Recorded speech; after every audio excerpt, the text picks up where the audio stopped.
Assalamualaikum warahmatullahi wabarakatuh. Selamat datang kembali di kuliah Fisika Matematika 3, Departemen Fisika Fakultas Matematika dan Ilmu Pengetahuan Alam Universitas Indonesia. Kali ini kita akan melanjutkan pembahasan ke formula Stirling. Formula Stirling ini adalah sebuah formula yang ditemukan oleh Stirling yang sangat berguna untuk menghitung nilai faktorial. Formula ini berawal dari sebuah pertanyaan, yaitu berapakah nilai faktorial dari bilangan-bilangan besar. Maksudnya gimana? 100 faktorial deh. 100 faktorial cara ngitungnya seperti apa? 100 kali 99 plus 98, 97 dan seterusnya. Bagaimana cara menghitungnya? Kalau 100 mungkin masih bisa dihitung manual. Kalau 1000, 100.000, sejuta. Susah sekali ya. Nah, untuk menghitung itu, kita akan menggunakan sebuah trik, yaitu kita ambil nilai logaritmanya. Kenapa? Karena nilai logaritma dari perkalian adalah penjumlahan dari logaritmanya. Maka ln n faktorial adalah ln n tambah ln n-1 plus ln n-2 dan seterusnya sampai ln 1. Nah, kalau kita gambar dalam sebuah grafik, maka kita bisa gambar ini, balok kuning ini adalah sebuah nilai-nilai dari ln 1 sampai ln n. Kemudian kita tarik garis. Nah, garis ini adalah garis ln x. Nah, kalau kita hitung nilai integralnya, integral dari 0 sampai n ln x dx, itu kita dapat nilai n ln n min n.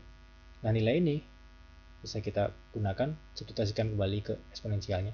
Kita eksponensial ln n faktorial, itu adalah n faktorial, sama dengan eksponensial n ln n min n, alias n kali n pangkat n dikali eksponensial min n.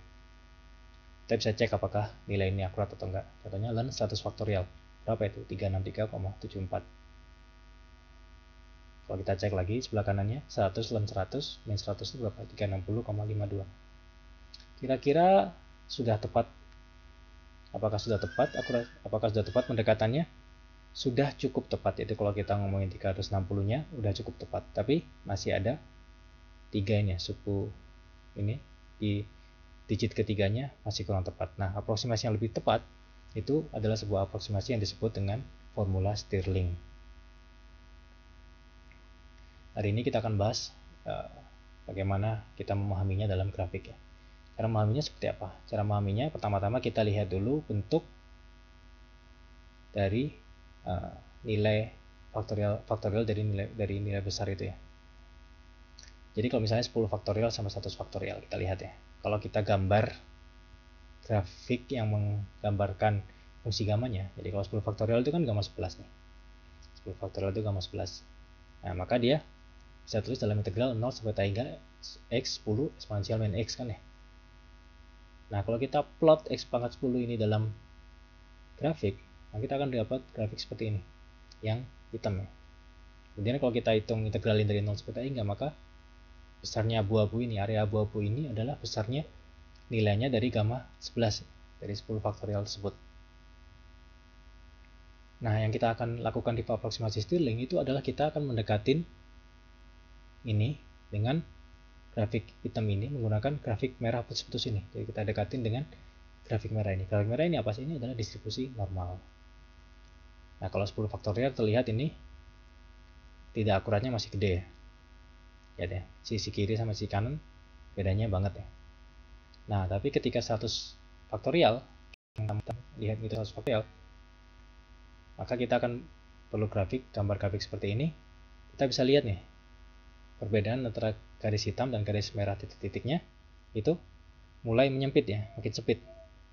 Jadi apa yang bisa kita simpulkan di sini? Maka kalau kita menggunakan n-nya makin besar, maka aproksimasi kita akan makin akurat. Seperti apa cara menghitung aproksimasinya? Bagaimana kita menghitung integralnya? Berapa nilai faktorialnya? Itu yang akan kita hitung. Caranya adalah dengan melihat detail dari aproksimasi tersebut. Kalau aproksimasinya menggunakan aproksimasi distribusi normal, maka yang perlu kita ketahui apa? Salah satunya adalah nilai rata-rata atau nilai maksimumnya, mu-nya, dan satunya sigma-nya. Mu adalah nilai maksimum. Karena itu kita ambil turunan dari distribusi ini. Kapan dia maksimum? Nah, turunannya kapan 0 ya. Nah, kita bisa lihat bahwa turunannya 0 ketika mu sama dengan n ya. Jadi rata-ratanya adalah n. Kemudian berapa nilai deviasinya gitu ya. Sigma kuadrat kan menunjukkan deviasi. Jadi sigma kuadrat adalah rata-rata dari X min N kuadrat ya, rata-rata dari deviasinya. Berapa nilainya? Kita bisa hitung menggunakan integral ini. Jadi X min N kuadrat dikali distribusinya. Jadi fx-nya kita anggap sebagai sebuah distribusi. Kemudian di bawah fx diambil rata-ratanya. Seperti itu. Kita bongkar ini, jadi x kuadrat min 2nx plus n kuadrat. Kemudian kita kalikan dengan xn, kita dapat seperti ini. Gamma n plus 3 min 2n gamma n plus 2 plus n kuadrat gamma n plus 1.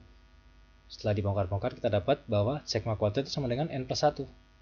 Nah, karena n-nya ini besar, maka kita akan ambil aproksimasi saja. Nggak perlu pakai n plus 1, cukup n-nya saja. Jadi, kurang lebih sigma itu sama dengan akar n. Nah, aproksimasi ini yang akan kita gunakan. Jadi sekarang kalau kita mau melihat lebih detail lagi, grafik tadi kita dekatin dengan apa sih? Kita dekatin dengan ini ya. Jadi nilai faktorial 10 faktorial ini kita dekatin dengan eksponensial minus x min 10 kuadrat per 20. Kayak di sini eksponensial min x 100 kuadrat per 200. Nah, sekarang tinggal menghitung berapa nilai ini, seperti itu kan ya. Nilai c-nya berapa. Seperti itu. Nah, caranya ada berbagai cara ya. Salah satunya adalah dengan substitusi y kuadrat sama dengan x min mu kuadrat per 2 sigma kuadrat. Ini adalah cara yang ditunjukkan di textbook BOAS. Di textbook BOAS dia menggunakan substitusi ini, tapi beliau tidak menunjukkan cara untuk memahami dengan menggunakan grafiknya. Jadi, sejauh ini kita sudah mempelajari ini, maka kita tunjukkan bahwa gamma n plus 1 sekarang adalah seperti ini. Ini bisa keluar eksponensial n ln n min n akar 2n, kemudian nilai ini adalah seperti ini. Jadi sekarang nilainya adalah n pangkat n eksponensial min n akar 2πn. Jadi yang merah ini kita dapat dari substitusi seperti ini. Dan karena n-nya besar sekali, maka kita bisa ambil ini jadi min hingga. Nah, kalau min hingga sampai hingga ini adalah integral ini atau hasilnya adalah akar pi. Ini bisa kita tahu dari fungsi errornya. Seperti itu. Sehingga kita bisa simpulkan pembahasan kita di video kali ini. Bahwa kalau kita bandingkan seperti ini ya. Bahwa n faktorial itu bisa didekatin dengan n pangkat n eksponensial min n akar 2πn. Secara akurasi bisa dilihat di gambar grafik ini. Kalau kita plot gamma x plus 1 alias x faktorial yang ungu, kemudian kita bandingkan dengan nilai aproksimasi Stirlingnya, maka untuk x yang besar kita bisa lihat nih, dari x lebih dari 1 aja udah akurat. Nah, tapi untuk x yang kecil dia tidak akurat. Oke, cukup jelas ya.